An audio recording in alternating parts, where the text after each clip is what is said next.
Est-ce que, clairement, tu te souviens de la dernière fois où tu t'es aimé, où tu as aimé, en tous les cas, ce que tu as vu dans le miroir? Non? Eh ben, écoute, moi non plus. Honnêtement, on grandit tous en ne supportant pas son corps. Ou enfin, si c'est pas tous, c'est une grande majorité. On grandit avec cette idée que le corps est un problème à réparer. Et comme je le disais, si on n'est pas tous dans ce cas-là, en tout cas, c'est hyper courant. Tout le monde pense qu'on est trop ceci ou pas assez cela, mais on n'est juste jamais assez bien. Pendant très longtemps, j'ai cru que mon corps était une erreur et qu'il fallait le changer pour se sentir bien. Donc clairement, ça marche pas comme ça. Faut être honnête, hein, ça marche pas comme ça. Si toi aussi, tu penses très souvent que ton corps est une erreur, qu'il faut le réparer, qu'il faut le changer pour que tu te sentes mieux, bouge pas. Cet épisode, il est fait pour toi. Avant de continuer, surtout, n'hésite pas à t'abonner, liker, partager, commenter. Ça m'aide énormément. Et surtout, ça te permet, toi, de ne plus rater les prochains épisodes. Allez, c'est parti.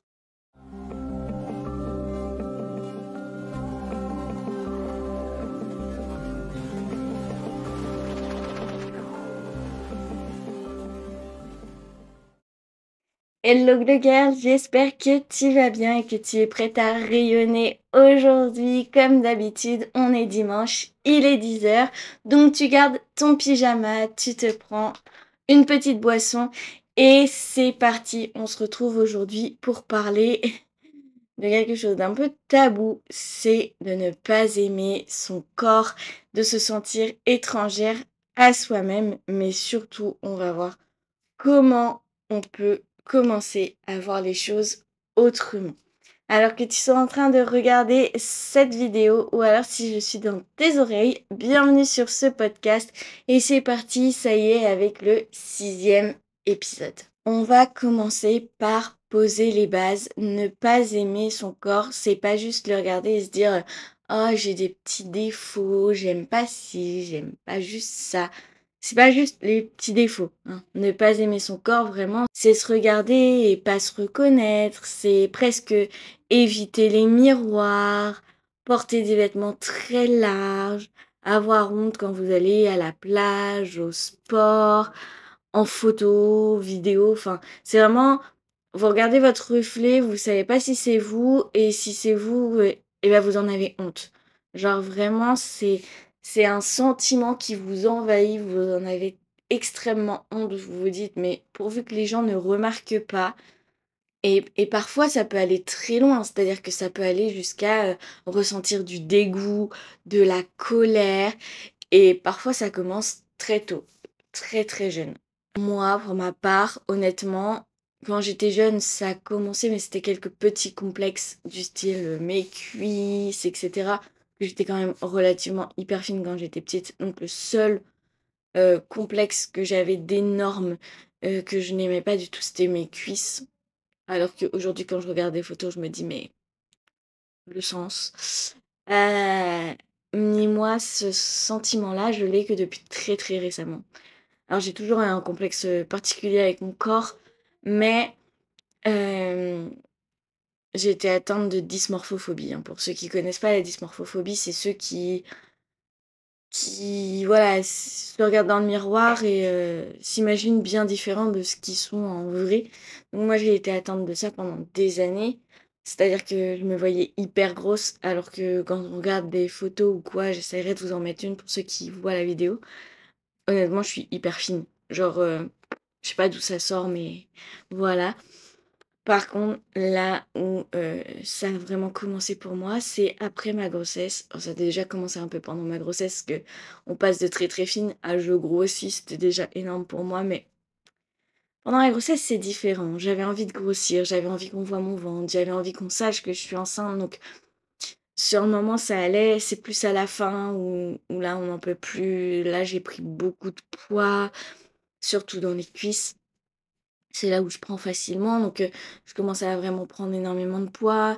Ça commençait à arriver à la fin, je commençais à plus me sentir très, très bien dans mon corps, très, très à l'aise. Ça commençait à me dégoûter et puis j'ai accouché et là, ça a été la cata. Là, vraiment, je me suis dit: «Pourquoi?» J'ai accouché, j'ai pas maigri. Genre moi, j'attendais d'accoucher et vraiment de perdre énormément de poids. J'ai pas perdu. Le seul poids que j'avais perdu, c'était tous mes muscles. Donc en refaisant tranquillement du sport, après, j'ai repris le poids de mes muscles, donc j'étais remontée au poids, heu, donc habituellement, il faut savoir que je pèse autour des 50-55 kilos max. Que juste avant ma grossesse, j'ai fait un burn-out, j'ai pris 10 kilos, donc j'étais montée à 63 kilos. C'est déjà énorme pour moi, alors que je rentrais encore dans du 34. Faut pas abuser. Et honnêtement, après grossesse, du coup, je suis montée à 75 kilos. Faut savoir que je fais 1,58 m, donc je suis pas extrêmement grande. Et du coup, j'ai pris au total 20 kilos, grossesse plus burn-out. Et je suis passée d'une taille 34 à une taille 40. Alors, je ne critique pas la taille 40. Je sais que taille 40, 75 kilos, ça peut être tout à fait normal pour d'autres corps, pour d'autres femmes. Mais pour moi qui n'étais pas habituée à ça, ça m'a paru énorme. Je parle pas que c'est gros ou quoi. Je parle que par rapport à mon corps, à ma taille, à ma corpulence et à ce que j'ai en corps de base, ça me paraissait énorme.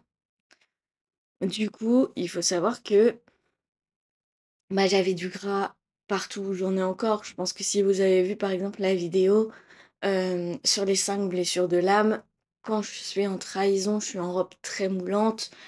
Clairement, ça se voit ici, là, j'ai du gras ici, j'ai des gros bras, euh, j'ai du ventre encore, j'ai beaucoup moins, mais j'ai encore des tout petits bourrelets dans le dos.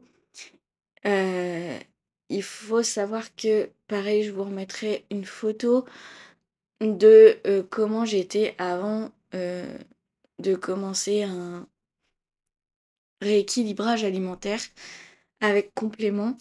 J'étais comme ça, voilà. Donc avec beaucoup de graisse, les muscles du ventre très détendus parce que j'avais beau avoir fait des abdos, j'avais pas remusclé ceux qui étaient coupés. Et ceux qui étaient coupés, c'est ceux qui étaient encore gonflés et qu'ils sont encore actuellement. Parce que du coup, j'ai eu une césarienne. Et donc, du coup, il faut savoir que mes abdos ont été complètement détendus, ont été trafiqués, entre guillemets, du coup. C'est plus la même, mon ventre est plus aussi tendu, etc. Donc, premier mois, j'avais pas le droit de faire du sport. Deuxième mois, il fallait que j'y aille tout doucement. Donc, j'ai fait du pilates. Mais il faut savoir que je perdais de la motivation parce que je voyais aucun résultat. Enfin bref, très compliqué pour moi.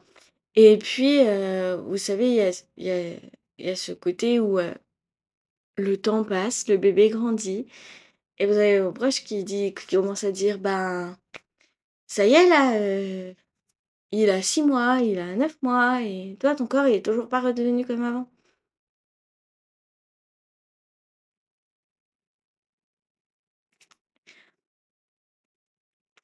Bah ouais, je maigris pas.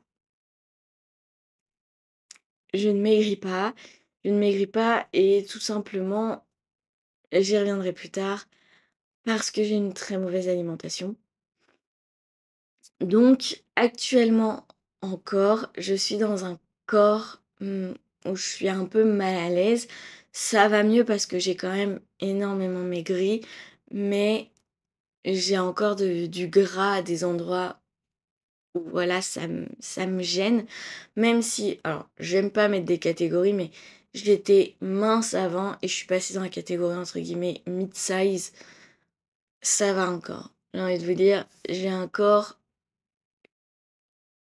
qui pour moi n'est pas le mien, donc ça me perturbe, mais qui pour beaucoup d'autres personnes pourrait être très bien. Je crache pas sur la soupe, c'est pour ça aussi que, voilà, je suis pas à l'aise dans mon corps parce que pour moi, c'est pas le mien, parce que j'ai pas été habituée à ça. Mais je me sens plus aussi dégoûtée qu'avant parce que je sais très bien que mon corps, il est plutôt bien actuellement, que voilà, ça a été pire, c'est mieux. Voilà. Mais c'est pas mon corps, à mes yeux, c'est pas mon corps. Donc c'est pour ça que je suis très mal à l'aise parce que j'ai l'impression d'être dans un corps qui ne m'appartient pas. J'ai perdu mon identité en perdant un petit peu l'apparence de moi. Et faut savoir qu'après grossesse, j'ai perdu plus que juste l'apparence en prenant du double menton, en prenant des joues, en prenant du gras partout sur le corps. C'est j'ai perdu pas mal de mes cheveux, c'est-à-dire que là, pour ceux qui regardent la vidéo, vous voyez que j'ai une mini frange. C'est tout simplement toute une partie de cheveux, que ce soit ici, là, qui ont cassé parce que du coup, chute d'hormones, fragilité, tout s'est cassé, j'ai glow down, j'ai l'air tout le temps fatiguée, je pense que ça se voit. Pour ceux qui ont remarqué, je suis pas maquillée, j'ai pas mes extensions de cils là actuellement. Donc voilà, ma peau a perdu un éclat. Voilà, en fait, il y a eu un step, mon corps, il a changé et ça fait un gros choc émotionnel pour toutes celles qui sont devenues mamans et qui passent par la même chose que moi. Ne vous en faites pas. Ça va aller, vous n'êtes pas seul. Et pour toutes les autres qui n'ont pas eu d'enfants ou ne comptent pas en avoir, profitez de votre beauté. Ça reviendra un jour, je pense. Mais voilà, notre corps change avec la grossesse. Et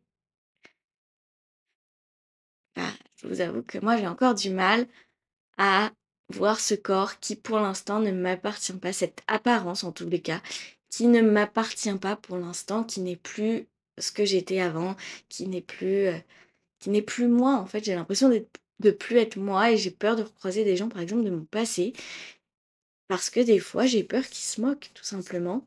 Et des fois, je vais chez Basic Fit faire mon sport et je vous avoue que, surtout au tout début, maintenant c'est passé, mais au tout début, même dans les maillots de foot ou quoi de mon conjoint, j'étais un peu serrée et honnêtement, j'avais peur qu'on se moque de moi. J'avais peur qu'on se moque de moi. Alors que les gens, ils s'en fichent, hein, clairement, mais c'était compliqué. Clairement, pourquoi ça arrive, pourquoi on en arrive là, pourquoi on passe notre vie à se juger aussi durement. Si vous ne le savez pas, même si ça a été répété en boucle et en boucle, sachez que il y a 3 points euh, principaux de pourquoi et comment tout cela. Le premier, c'est tout simplement la société. Vous pouvez regarder partout. Maintenant, ça va mieux avec ces dernières années, ces dernières, pas décennies, non, dernières années, où on commence par exemple à avoir des mannequins un petit peu de tout style. Mais si vous regardez, actrice, chanteuse, mannequin dans les années 2000-2010, c'est l'image parfaite du corps. C'est le corps idéalisé. C'est le corps fin, c'est le corps musclé, c'est le corps lisse. Tout est sculpté, tout est magnifique, tout est parfait. Il n'y a pas un pet de gras, il n'y a pas des proportions un petit peu. Vous savez, le corps parfait, c'est la femme grande, élancée, taille fine, de longues jambes. Il n'y en a pas beaucoup hein, qui ressemblent à ça, hein, je vous rassure. Et pour tous les hommes qui regardent, le mec grand, musclé, beau gosse, avec un peu de barbe, les cheveux parfaitement coiffés, le corps hyper bien proportionné, de belles fesses, des belles cuisses et tout, machin, ça n'existe pas non plus. Je vous rassure. Il y en a quelques-uns, comme il y en a quelques-unes. Mais arrêtez, arrêtez. On est tous différents, c'est impossible d'avoir tous le même corps. Et le pire dans tout ça, c'est que on a l'impression que si on n'est pas Barbie ou Ken, on rentre pas dans le moule et on est un échec. Je reviens sur ce que je viens de dire, c'est Barbie et Ken. On a tous grandi avec ça de base et c'était ça le corps idéalisé. J'en reviens pas plus. Barbie, elle a de la poitrine, des fesses, une taille fine, des jambes élancées. Elle est magnifique. Ken, il est là, il est musclé, il a un beau torse, il a de belles jambes, il a de belles fesses. C'est typiquement ce que la société nous inculque en tant qu'image parfaite du corps. Et ça, pour le deuxième point, c'est que c'est amplifié avec les réseaux sociaux. Vous avez beau scroller, hein. Je pense que pour ceux qui sont actuellement sur TikTok, vous avez la trend de Vaea. Clairement, c'est le truc où la nana, elle a un corps mais parfait. Et tout le monde le dit. Donc la musique, c'est mon corps, c'est de l'art. Et mais tout le monde retourne ça à sa sauce en mode mon corps, c'est pas de l'art, mais bon. Où j'ai vu encore mon corps, c'est du lard. Ça va loin. Et, et le pire, c'est que, alors peut-être pas avec elle, mais pour beaucoup d'autres personnes, et on l'a vu surtout avec les Kardashians, ça a été démontré de nombreuses fois. On a beau scroller sur Insta, sur TikTok, on a l'impression que tous les géants, que tous les corps sont parfaits. Et pourtant, on le sait que tout est retouché, tout est filtré, tout est mis en scène.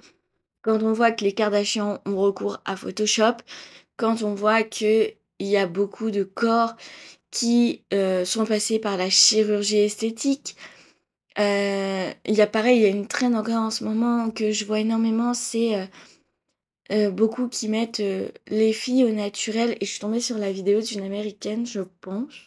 Ah, en tout cas d'une jeune femme qui parlait anglais. Donc, je pense qu'elle est américaine, qui disait ah, c'est gentil de m'identifier sous ce genre de vidéo en disant que je suis une fille naturelle, mais sachez que j'ai du botox, je vais faire mon nez, je vais faire ma bouche, j'ai du botox dans les joues, j'ai du botox dans les épaules, je lui ai fait une liposuction, machin. Et vous dites que cette nana. Et elle disait même mes cheveux ne sont pas naturels. Donc vous imaginez que on idéalise cette fille en tant que femme naturelle parfaite, alors qu'elle est retouchée de partout. Et elle-même le dit. Et ça, c'est beau. Et pareil pour les photos, parfois, juste c'est la mise en scène. Et ça, on le voit, parce que maintenant, il y a des comptes qui font des dérisions de ça. Mais on le voit. On sait très bien que si vous mettez votre corps d'une façon ou d'une autre, rentrez un petit peu le ventre avec une lumière flatteuse, on a l'impression que vous êtes hyper sculpté musculairement parlant, alors que si vous vous retournez, que vous relâchez, que la lumière est pas très flatteuse, on voit que vous avez du gras par-ci, le ventre un peu gonflé, machin, truc, pas de fesses. Parce que tout est mis en scène maintenant pour vous faire croire que vous êtes parfait, alors que vous ne l'êtes pas. Et ça, malheureusement, ça continue de faire complexer des gens qui regardent, alors que c'est, encore une fois, pas la réalité. Ou pas pour tout le monde en tout cas. Parce que maintenant, dans notre génération, dans les nouvelles générations, on essaye quand même de pas mal être naturel ou de retoucher ce qui ne va pas pour certains. Et enfin, le troisième truc et le pire dans tout ça, parce que là, ça vient toucher le réel, c'est les remarques de vos proches ou des autres personnes qui vont rester à vie. Ça va être le «Oh, tu devrais perdre un peu de poids. Oh, mais t'as pris un peu, non? Tu t'es trop maigre, hein, mange un peu plus, hein». Pas juste les gens, ils disent rien, mais on voit à leur regard, en fait. On voit ce qu'ils pensent. On devine. On le devine. On devine leurs pensées. Et puis finalement, on vient intégrer toutes ces critiques, on vient les assimiler en nous, et finalement, en fait, ça devient notre petite voix intérieure qui prend place quand on est devant le miroir, quand on se voit devant une photo, quand on se sent pas à l'aise. Et bah, c'est toutes ces critiques qui remontent en mode «Oh, t'es un peu grosse là. Oh, t'as pris un peu là. Non, non. Ouais, là, je pense que j'ai pris un peu là. Machin.» Bah voilà. Ça devient en fait votre quotidien. Ça devient votre petite voix intérieure. Je vais attaquer un sujet qui est encore un petit peu tabou, mais qui commence à se démocratiser également sur les réseaux sociaux, et ça c'est bien. C'est le fait d'avoir des troubles du comportement alimentaire. Comment ça arrive? Tout simplement, souvent, comme on a un rapport très compliqué avec notre corps, qu'on l'aime pas, ça amène à un rapport faussé de la nourriture. Et là, ça amène à des troubles du comportement alimentaire. Alors, pareil, je repose les bases. Le trouble du comportement alimentaire, c'est pas juste pas assez manger ou manger trop. Ça s'arrête pas juste là. Ça va être vraiment plus subtil. C'est se priver de manger pour correspondre à une image. Ça va être manger pour compenser une émotion. Ou d'ailleurs, ne pas manger et compenser une émotion. Et parfois, quand on mange l'émotion, en plus derrière, on vient culpabiliser. Ça peut être la peur d'aliments ou les voir comme interdits. Et du coup, ne plus les manger alors que c'est des apports pour votre corps. Ça devient un contrôle permanent de la nourriture ou alors une perte totale de contrôle. C'est si je mange ça, je vais le regretter, euh, je vais compenser demain, c'est pas grave, je devrais être plus forte. Ça peut être manger en cachette, ressentir de la honte après un repas, osciller entre restriction complète ou alors excès total. Mais c'est surtout se sentir seule et incomprise. Et parler de ça, c'est encore compliqué. Il y a beaucoup de personnes qui comprennent pas ce que c'est des troubles du comportement alimentaire. Et c'est un cercle hyper vicieux en plus. Et pendant longtemps, moi, par exemple, je ne le voyais pas que j'étais dedans. Et honnêtement, c'est en écrivant cet épisode de podcast que je me suis rendu compte que j'étais encore dans le déni et que je pensais en être guérie parce que j'ai guéri d'une situation. Mais en fait, j'ai guéri d'une situation pour en tomber dans une autre. Et donc, c'est là que j'ai commencé à comprendre que j'en avais toujours.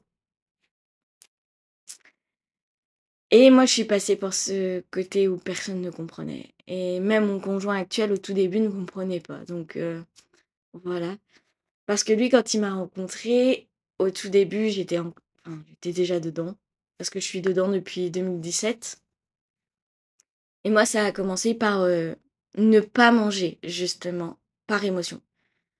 Contrariété, tristesse, et ben ça me faisait couper une faim. En gros, c'était un peu, je faisais une espèce de greffe pour mes émotions. Et du coup, genre, on me disait, mais c'est juste dans ta tête, t'as juste à manger. Non, non, non. Bah, non, en fait, c'est vraiment genre, j'ai pas faim. Et aujourd'hui, c'est l'inverse, c'est-à-dire, et c'est pour ça que je n'arrive pas forcément à perdre du poids, c'est parce que aujourd'hui, mes émotions, je les compense par tout ce qui est gras ou par tout ce qui est sucre. Ça va être, par exemple, on est aujourd'hui le samedi 22 mars quand je tourne cet épisode, et hier c'était le 21 mars. 21 mars, normalement, c'est l'anniversaire de mon papa. Papa qui est décédé du coup, et si vous avez vu l'épisode sur la famille, vous savez que je me suis disputée un petit peu avec lui avant, etc. Du coup, quand il est décédé, j'en suis énormément voulu. Donc, c'est toujours très dur à sa date d'anniversaire. Je suis toujours pas hyper bien. Et bah, hier soir, je me suis réfugiée dans une raclette et j'ai mangé des fradmis en dessert. Et encore, toute la journée, j'avais envie de manger du chocolat. Voilà pourquoi je maigris pas. Dès que ça va pas, dès que je suis triste, dès que je suis pas bien, et ben ça va être un fast-food, ça va être du chocolat, ça va être... c'est très compliqué. Mais aujourd'hui, ce qu'il y a de bien avec tout ce qui s'est passé, c'est que j'ai réussi à comprendre que mon corps n'était pas mon ennemi. C'est-à-dire que j'ai changé ma vision des choses. Je bosse déjà au quotidien pour aller mieux et pour essayer d'enlever. Au début, je croyais que c'était une addiction au sucre. Aujourd'hui, je comprends juste que c'est des TCA encore. Donc, je bosse au quotidien pour aller mieux. Et d'ailleurs, je vais t'aider à faire pareil. Mais sache que déjà, ce qui est bien, c'est que j'ai su faire la part des choses et comprendre que mon corps n'était vraiment pas mon ennemi. Bon, je vais être sincèrement honnête avec toi cette fois-ci. pas de déclic à avoir pour complètement changer de mindset du jour au lendemain. Malheureusement, et je te l'ai dit un peu plus haut, j'en suis même pas moi sortie encore. Donc, il faut se le mettre en tête. Cette fois-ci, c'est pas un déclic, c'est un processus, un chemin. Mais comme je viens de te le dire, il y a certains tips qui font que ça peut s'améliorer et qu'on peut aller de l'avant. Et c'est ce que moi, je fais au quotidien. Tout d'abord, comme je te disais, il faut arrêter de se parler comme un ennemi. Si tu sais pas comment faire, déjà, ça revient un petit peu à l'épisode 2 que j'ai sorti de mon podcast sur la confiance en soi. Comme je le disais, ce qui est important, c'est ce que tu mets derrière le je suis. Donc arrête de te dire je suis gros, je suis grosse, je suis machin, je suis moche. Non, d'accord? Ce qu'il faut que tu mettes derrière le je suis, c'est je suis assez suffisant, je suis bien comme je suis en bonne santé, si tu es en bonne santé, et c'est le plus important. Et il faut que tu te dises aussi que tu es parfait comme tu es. Tu es parfaite comme tu es. Il faut également arrêter de voir ton corps comme une to-do list. Arrête de te dire ah bah là, il faut que je perde du double menton. Ah bah là, il faut que je perde du ventre. Ah bah là, il faut que je perde des cuisses. Il faut que je prenne des fesses. Ton corps, c'est pas un projet à réparer, hein. Il est suffisant comme il est. Le seul truc que tu dois te dire, c'est il faut que je reste en bonne santé. Bien sûr, si tu arrives dans un stade où bah voilà, ton poids il est monté tellement haut que ça commence à jouer sur ta santé, là oui, fais-toi accompagner d'une personne qui est spécialisée là-dedans. Bien sûr, rapproche-toi de médecins, rapproche-toi de professionnels de la santé qui vont t'aider parce que là, ta santé est en jeu. Mais si c'est comme moi et que tu as un peu de surpoids parce que, ben, à côté de ça, tu grignotes ou que justement tu es un peu en sous-poids, mais parce que c'est ta morphologie, c'est comme ça, eh bien c'est pas grave. Tu es en bonne santé, c'est le plus important. Et si à côté de ça, ce qui te fait le plus de mal, c'est ce que tu vois sur les réseaux, et bah c'est mon troisième tips, c'est de changer ta conso sur les réseaux. Si tu passes ton temps à suivre des comptes qui vont juste te faire mal, qui vont te faire te comparer, coupe, unfollow, unfollow. Si tu suis ces comptes juste parce que la nana elle est parfaite et que tu veux lui ressembler, coupe. Ça sert à rien, tu te feras plus de mal qu'autre chose, tu vas juste te mettre plus mal à l'aise et plus à terre qu'autre chose. Tu unfollow, tu changes ça et go, va sur des comptes d'acceptation de soi. Suis-moi sur Insta si tu le fais pas déjà. Suis des personnes qui vont prôner l'acceptation de soi et pas la comparaison. Pas des personnes qui vont te mettre des photos de leur corps en bikini sur la plage de Punta Cana alors que toi, déjà, tu n'iras pas à Punta Cana. Et de deux, t'as pas le même corps. Tu te fais du mal pour rien, clairement. Et c'est pas de la motivation, si c'est ce que tu recherches. C'est pas de la motivation, c'est de la frustration. Et le dernier, mes derniers tips, et c'est le plus important à mes yeux, et moi c'est ce qui m'a le plus aidé, c'est de se reconnecter à son corps différemment. C'est ne plus voir la nourriture ou le sport comme maigrir, prendre du poids, prendre des fesses pour le sport, enfin, il y en a beaucoup, c'est ça, c'est vous faites des squats, machin, vous vous tuez à la salle pour prendre des fesses. Vous voyez le sport différemment en fait. Tous ceux qui vont à la salle en se disant je vais maigrir, je vais maigrir, je vais maigrir, c'est ce que j'ai fait aussi. Combien de fois j'ai perdu la motivation parce que du coup, ben, je voyais pas de résultat. Parce que j'attendais pas assez longtemps non plus, hein. Mais je voyais zéro résultat, j'étais déçue, je me sentais pas bien. Et du coup, j'arrêtais. Et c'est là qu'il faut pas, parce que c'est là que vous perdez vos résultats. Mais ça, c'est autre chose. Et on pourra en parler ailleurs si vous voulez. Mais voyez le sport différemment en fait. Arrêtez de voir le sport comme un but final. C'est plutôt ça. Arrêtez de voir le sport comme un but final. Le sport, c'est pas maigrir ou c'est pas juste prendre du muscle. Le sport, c'est un plaisir. Faites ce que vous aimez. Moi, c'est la danse. Je m'éclate tous les mercredis 18h30 à la danse. Et bah, voilà. Faites-vous plaisir. Le sport, ça doit être un plaisir. Marcher, danser, faire de la boxe, je sais pas, il y a 130 000, ça peut être du padel, du tennis, du badminton, du ping-pong, de la natation. Il y a plein de sports. J'oublie pas l'équitation, promis. Il y a plein de sports qui s'offrent à nous. Faites du sport par plaisir. Arrêtez de vous buter à la salle alors que vous aimez pas ça pour essayer d'avoir un but. Faites-vous plaisir et faites la paix avec la sensation que vous procure le sport. Parce que ça, c'est un game changer. Et c'est à partir du moment où vous allez lâcher prise que les résultats vont apparaître. Parce que vous allez vous faire plaisir. Et c'est là que tout va changer.